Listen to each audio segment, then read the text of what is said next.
kami di Palpasi, podcast ala Prodi D3 Kebidanan Vokasi. Hai. Kali ini dengan saya, Nadia. Saya di D3 Kebidanan memegang kemahasiswaan, oleh karena itu Palpasi kali ini akan membahas mengenai prestasi mahasiswa. Kali ini kita sudah kedatangan dua narasumber ya, tidak lain tidak bukan adalah mahasiswa aktif Prodi D3 Kebidanan semester 4 ya. Oke, sebelum kita mulai Palpasi kali ini, kita kenalan dulu kali ya. Kita kenalan secara singkat mungkin ya, siapa sih narasumber kita kali ini, kemudian mungkin bisa dari alamatnya di mana, rumahnya di mana, barangkali dari pemirsa ada yang mau main ya kan, kemudian mungkin riwayat pendidikannya bagaimana. Silahkan bergantian ya, siapa dulu, silahkan. Ya, sebelumnya perkenalkan saya Diva Nur Puspita Devi, merupakan mahasiswa aktif D3 Kebidanan angkatan 2022. Sekarang saya berada di semester 4 ya. Saya merupakan orang asli Solo, merupakan alumni dari SMA Negeri 1 Surakarta. Oh, oke, Mbak Diva asli Solo ya. Kemudian yang satu lagi.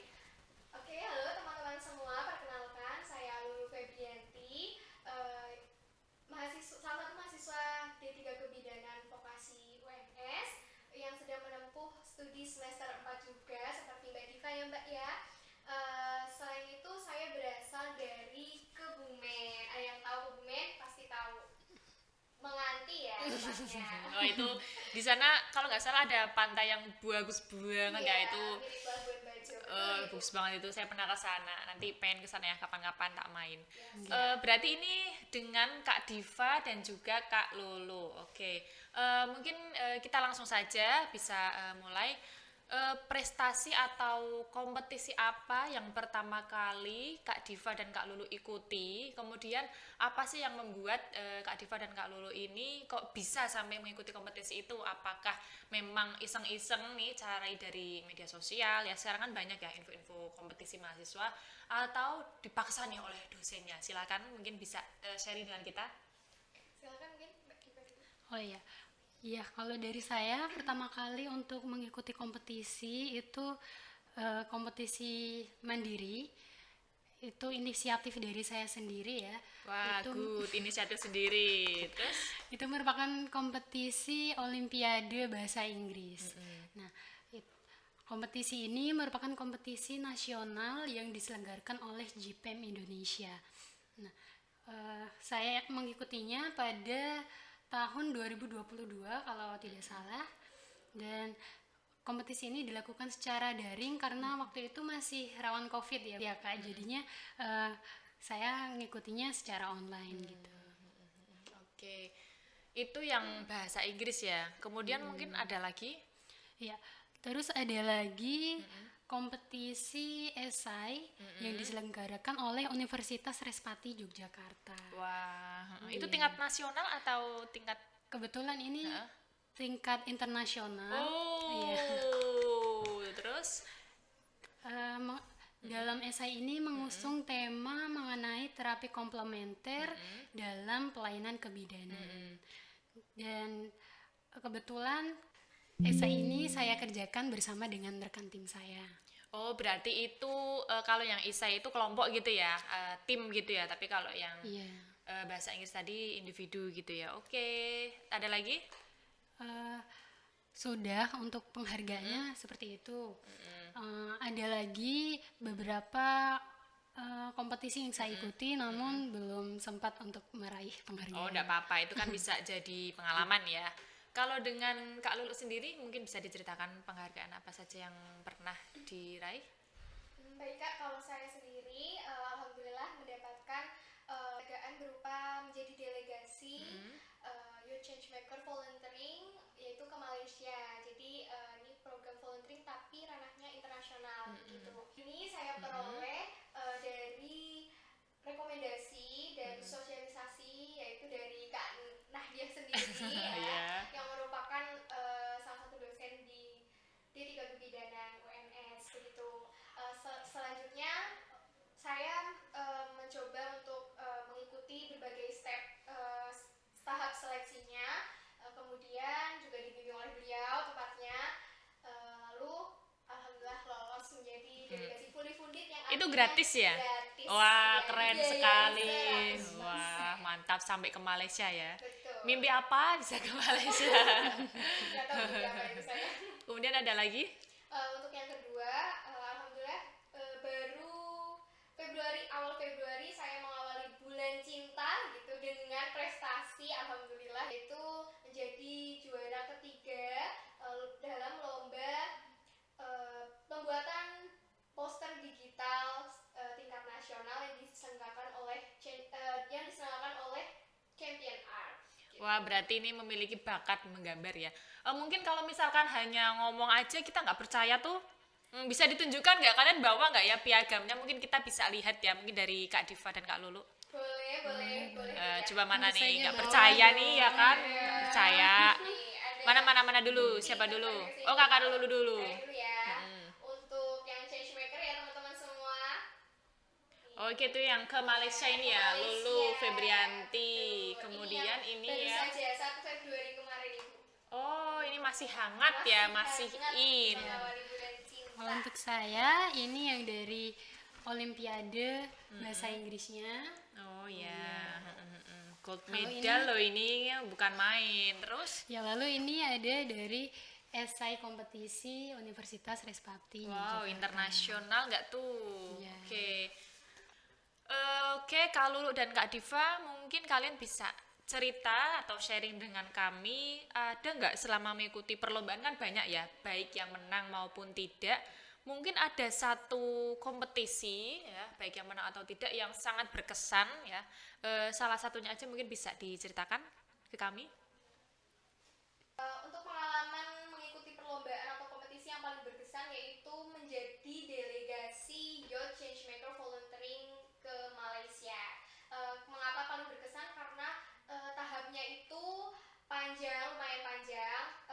Selain itu saingannya seluruh Indonesia dan ya alhamdulillah saya mendapatkan kesempatan untuk mendapatkan fully funded yang artinya gratis. Alhamdulillah. Alhamdulillah. Itu kompetisinya itu seleksinya apa saja ya Kak Lulu? Mungkin bisa diceritakan ke kami. Untuk tahap seleksinya yang pertama ada esai, yaitu esai pribadi ya, esai tentang diri sendiri dan mengapa kita ingin mengikuti program tersebut, program volunteering tersebut. Yang kedua, lalu tahap FGD. FGD itu focus group discussion, yang mana nanti kita diberikan sebuah isu mengenai isu-isu sosial, kesehatan, pendidikan yang ada di Indonesia. Selanjutnya kita diajak diskusi dalam forum Zoom ya Kak ya. Lalu di situ kita dinilai keaktifan, inisiatif, inovatif dari pemikiran dan gagasan kita mengenai bagaimana cara menangani isu-isu yang ada di Indonesia. Begitu Kak. Oke, alhamdulillah ya bisa berkesempatan untuk terbang nih volunteering ke Malaysia. Itu yang paling berkesan ya. Kalau dari Kak Diva, dari sekian lomba yang pernah diikuti, yang paling berkesan itu apa? Ya, untuk saya sendiri, salah satu hal yang paling berkesan yaitu ketika saya mengikuti kompetisi esai ini. Kebetulan kan karena saya mengikuti esai ini dalam tim, jadinya ada beberapa argumen. Karena ada banyak sekali argumen, jadinya kami harus menyatukan persepsi agar menjadi sebuah bacaan yang kompak. Oh, oke. Kemudian sampai akhirnya dapat juara 2 ya. Oke, Iya. selamat. Kalian ini kan mengikuti kompetisi kan banyak ya, menang maupun tidak. Terkadang kan kalau misalkan kita kalah dalam kompetisi, kadang kan itu move on-nya lama ya. Kok bisa ya? Saya tuh kok merasa bagus tapi kok kalah. Sedangkan yang menang justru yang biasa aja, pasti pernah dong punya perasaan seperti itu. Nah, bagaimana motivasi kalian? Apa yang memotivasi kalian supaya tidak patah semangat nih walaupun misalkan pas mengikuti kompetisi itu kalah? Ya mungkin dari saya dulu ya Kak ya. Kalau motivasi untuk diri saya sendiri, yang pertama karena saya masih merasa muda, masih belia, maka menurut saya kegagalan itu perlu dihabiskan teman-teman. Jadi selagi masih muda dihabiskan jatah gagalnya. Jadi sudah menanam mindset sebelum mengikuti kompetisi, kita sudah nggak apa-apa, nanti kalau gagal kita coba lagi di kesempatan. Wah, keren. Oke, Kak Diva? Ya, kalau dari saya sebenarnya motivasi itu relatif. Maksudnya relatif itu tergantung dari lingkungan yang yang ada di sekitar kita gitu. Dan gimana caranya agar kita itu terus termotivasi untuk berprestasi? Ya kita harus membangun lingkungan itu agar kita termotivasi untuk berprestasi begitu, bisa mengikuti komunitas yang di dalamnya ada mahasiswa berprestasi, atau membuat kamar kita itu menjadi unik dan kita termotivasi terus gitu. Oh, berarti kalau Kak Diva itu lebih ke ini ya, sisi dari dukungan dari lingkungan itu ya, sangat penting sampai mengikuti komunitas gitu ya, bisa dijadikan mentor juga kan ya kalau di komunitas itu. Kemudian mungkin sebenarnya kan kalau misalkan mahasiswa lulus, kemudian ada yang berpikiran yang penting saya kuliah, IPK-nya tinggi, kemudian kumlot ya, nggak pernah remedi dan lain-lain, saya lulus tepat waktu. Kadang kan ada yang mahasiswa seperti itu, jadi mereka itu kuliah pulang atau kupu-kupu gitu ya.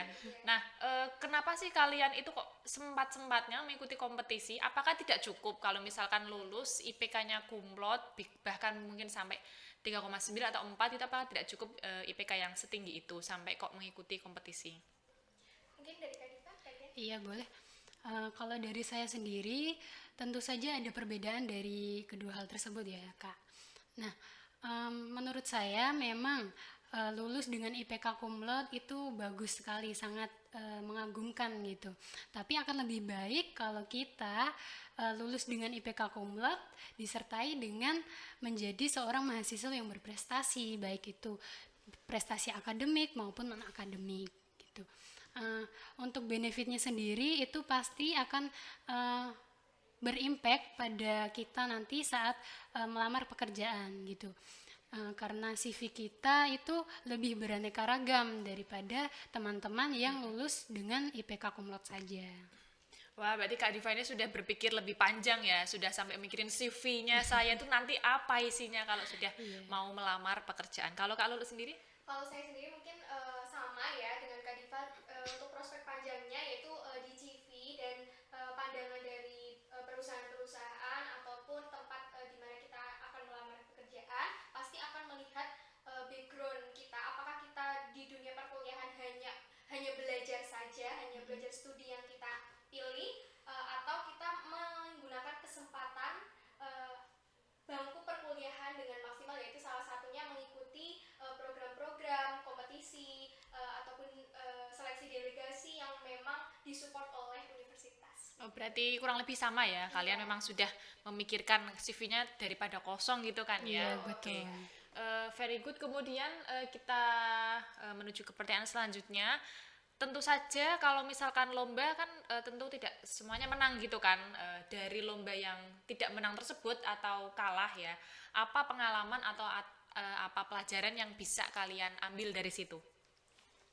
Ya, mungkin saya dulu ya Kak. Kalau pengalaman yang bisa saya ambil, yang pertama pasti pengalaman yang berharga yang tidak bisa terulang kedua kali, yaitu mengikuti kompetisi yang memang mungkin diadakan 1 tahun sekali atau mungkin dalam seumur hidup sekali begitu ya.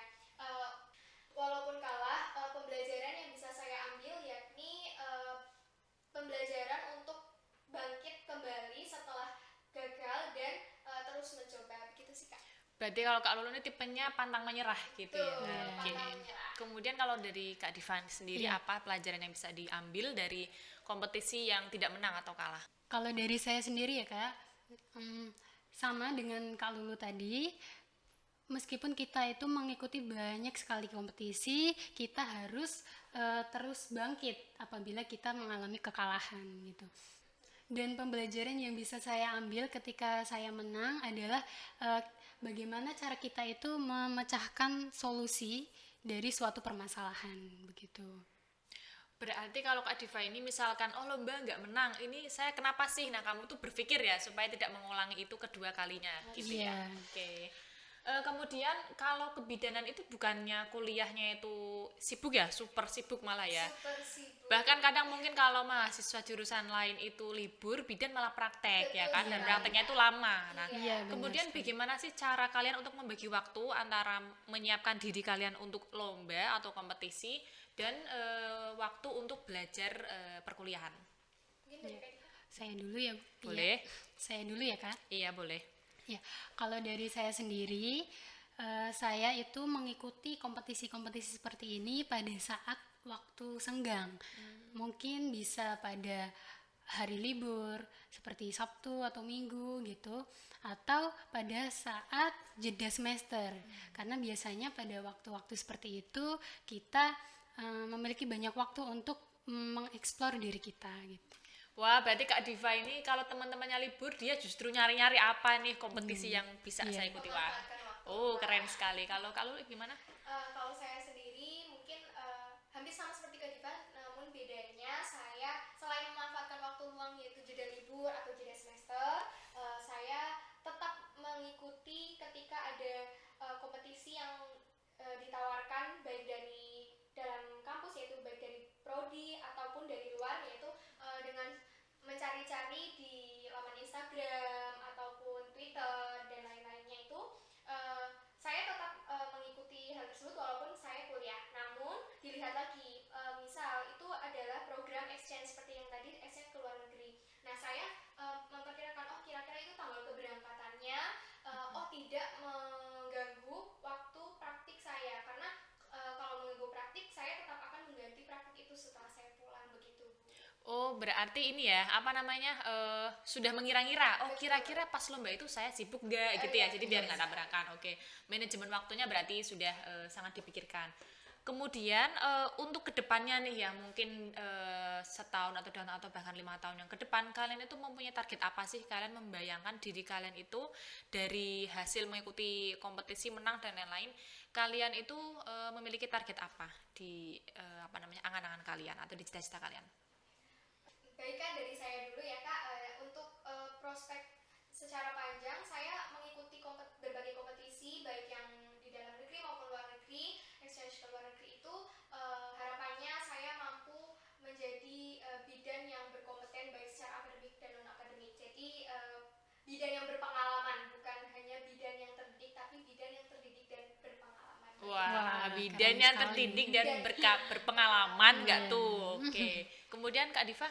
Ya, kalau saya kurang lebih sama dengan Kak Lulu. Dengan mengikuti berbagai kompetisi seperti ini, nantinya bisa menjadi bidan yang lebih kompeten. Bidan yang lebih kompeten dan nantinya saya juga berkeinginan untuk memiliki sebuah klinik bersalin gitu. Oh, Agar nanti para ibu hamil, ibu bersalin dan bahkan ibu nifas bisa mendapatkan pelayanan di tempat klinik saya gitu. Oke, mungkin kalau ada bule yang bersalin ya di tempatnya Kak Diva kan dia jago bahasa Inggris nih ya, mungkin dia bisa lah ya. Ngedan itu bahasa Inggrisnya apa? Nah, itu mungkin Kak Diva sudah jago ya. Wah, kayak keren sekali. Kemudian ini mungkin yang terakhir ya, pesan ya dari kalian ya mungkin untuk mereka yang belum menyadari pentingnya untuk mengikuti kompetisi itu apa? Ini dari Kak Diva. Ya. Kalau dari saya, bagi teman-teman di luar sana yang saat ini kurang termotivasi untuk mengikuti kompetisi-kompetisi seperti ini, apalagi buat para mahasiswa, ingat bahwa seorang mahasiswa itu nantinya akan terjun ke dunia kerja. Jadi mulai dari sekarang kita itu harus aware, harus sadar bahwa nanti dalam dunia kerja itu akan sulit, apalagi untuk berada dalam dunia kerja itu sendiri. Maka dari itu kita perlu untuk mengikuti kompetisi-kompetisi seperti ini agar CV kita itu lebih beragam dan memiliki lebih banyak pengalaman. Oke, good. Kemudian? Kalau saya sendiri ya Kak dan Kak Diva, mungkin satu kalimat aja, yaitu selagi masih muda habiskan jatah gagal kalian. Begitu aja. Oke. Ini namanya Lulu Teguh Febrianti. Pantang mundur. Pantang mundur. Oke, ini sudah ya sesi palpasi kali ini mengenai prestasi mahasiswa. Mudah-mudahan para pemirsa ya bisa mengambil apa namanya yang baik-baik dari Kak Lulu dan Kak Diva, dan yang tidak baiknya mungkin bisa ditinggalkan saja ya. Oh ya, ini disclaimer ya, ini kita podcast ini kan fun temanya ya, jadi memang asik gitulah ya. Kalau di kelas ya nggak seperti ini ya, kalau di kelas seperti ini gawat ya, jadi waktunya serius ya serius ya, kalau misalkan waktunya fun, ya kita akan bangun suasana yang fun dan menyenangkan. Oke, terima kasih sudah menyaksikan Palpasi kali ini dengan saya, Kak Diva dan juga Kak Lulu. Sampai jumpa di Palpasi episode selanjutnya. Sampai jumpa.